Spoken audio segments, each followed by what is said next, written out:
This is my city builder, and it's crashing with just 50 buildings. And the whole goal of the game is being able to build infinitely. But 50 buildings, that's the kind of city you build in the first 20 minutes of playing. And I just have 3 months until full release. The fog isn't doing its job, the meshes in every building is a rendering mess, and every time the city got even slightly interesting, the whole thing just fell apart. So before I could build anything new this week, I had to go back and fix the foundation. And that was way harder than I expected. And this game is built upon 3 words: tycoon, satisfying and city builder. But now the state of the game has been locked in. I want it to be a relaxing city builder. And as you can see, there's 4 different buildings you can place, and then you unlock new lands that you can buy to expand your city even further. But if I load up this city I've previously built, there does start appearing some issues, most of the time in the actual build. And that is because of the rendering issues. As you can see, it's kind of calling objects in the distance right now, which is not really the intention, because that's a bug that I've been meaning to fix. And while I playtest the game, I realized that, well, my game crashes if I spin around too much. And that's why I've spent a lot of time for a few days now trying to fix the performance of the game so it doesn't crash.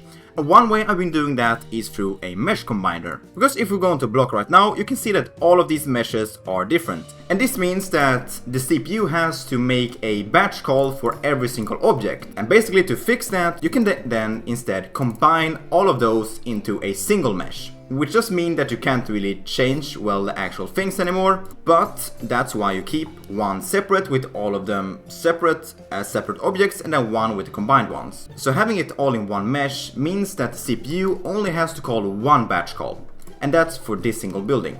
Now this doesn't exactly fix everything with the GPU and the actual crash, but it does improve it a lot. But there is one thing I did change that actually improved the performance, and that was in the URP asset, where I basically put additional lights to not cast shadows, because every single building has their own street lights, which makes sense. But these street lights then cast shadows on every single path object, and well, all other objects, which made it hurt performance a lot. So that's why these street lights don't cast shadows anymore, and why I'm trying to combine all the meshes, because I believe that does make it easier for the GPU and also the CPU by rendering less shadows. And now I've been ignoring these rendering issues for like the past 10 weeks of recording and uploading and working on this game, because I have had no idea how to actually fix it.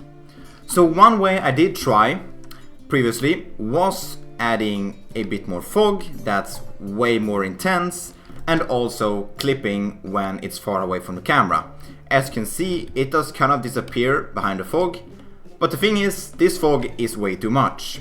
I can't always have this much fog, and I realized that I really need to do something about the actual buildings and not just cull them. Because I mean, this amount of buildings is not that much in the whole scheme of things. There should be way bigger cities than this that can still handle the performance. Now maybe the fog can look like this sometimes, but it should obviously not be this close and this intense all the time, as well as the actual clipping well matching up. And I think this type of fog is a bit more realistic, but I do believe we still need some height fog like on the actual water, so that it kinda blends in better. But obviously the fog, fixing the fog won't actually fix the performance.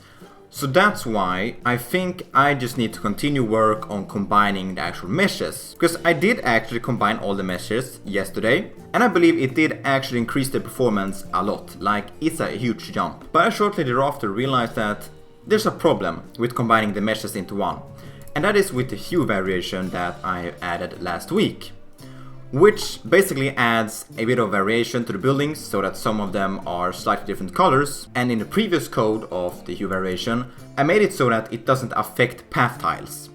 But the problem is that now the paths aren't separate. But as you can see here, I have already changed this code to instead, well, just not affect the actual path object. Because in this tool that I made yesterday with AI, first it did all just combine every single mesh, but now it combines everything into one mesh except for the paths, which get their own mesh. And I haven't really had time to update all the prefabs for that. The only prefab that is actually correct right now is the industry one, which has the buildings all in one mesh and the path all in one mesh, which makes the hue variation work. So I'm just going to apply that to every single building, which is gonna take a bit of time. I might also just be able to rename these non-combined ones and basically rerun the tool to regenerate all the prefabs I use in the actual, well, real-time objects. It should basically just find those new references and reference them instead of, well, using any old references that might disappear now that I delete these. We'll want a path parent, and the floor should also be separate, and we don't want lights in the mesh either. We'll skip existing, we'll preview them first. So we have the commercial block, we have the park block, residential block, and also the industry block, but we'll just delete that one. And I can also see here that it found 41 paths. And all of these paths will just be combined into one, which is great. That means going from 41 batch calls for the CPU to just one. And it really kind of sucks that I didn't actually fix these, well, placement issues when I actually built it. And now I kind of have to pay for that by, well, having to fix them right now instead. Let's just make sure that the park is also aligned properly. And then lastly, of course, also the residential area. And that should be all three of them. And I also have to fix, well, the actual glow planes because they are currently not aligned. And let's just try regenerating them now that they are properly aligned, and hopefully they should work. I don't think I should need to fix all the glow planes, because they are not actually baked into the mesh and they are kind of separate. And if we go into our prefabs, the park seems to be correct. Obviously the floor is not here, but that shouldn't be here, so that's good. We have the residential block and it did kind of work. The glow planes are not properly aligned anymore, so I'll have to fix that. But apparently the commercial block doesn't even have the prefab, so let's just put that in. That's the residential fixed, so let's just fix the commercial too. And that's that one fixed too. So really, let's just scene test if the hue applies correctly to different buildings. And the reason why I don't want the path to have hues is because you can obviously see on the paths that, okay, this one is a bit more purple and this one is a bit more green, which looks very off. And we can see that the paths do not have any hues, and the park seems to be wrong. I guess we'll have to fix that. The mesh isn't even here. I thought I added it, but apparently I didn't. Let's just put that in right there. And now those were only the level 1 buildings, so now I need to do basically the same for the level 2, 3 and 4 buildings. So yesterday I did do a kind of unplanned playtest where I got a new person to play the game that hadn't played before, and well, I realized something I had kind of in my mind from the start, and that is that you get bored when you just get to minute 20 and the game is already done, you have nothing more to do. But obviously the problem was that the loop now had a ceiling, because once you knew the synergies, how the synergies were solved, nothing was left to figure out. You just place buildings, earn more money and place more buildings, which is not a compelling core gameplay loop, as I've kind of thought this entire time but haven't really dared to go against, because I felt that I needed to get it done in time. And during the same playtest session I basically brainstormed a fix for all this.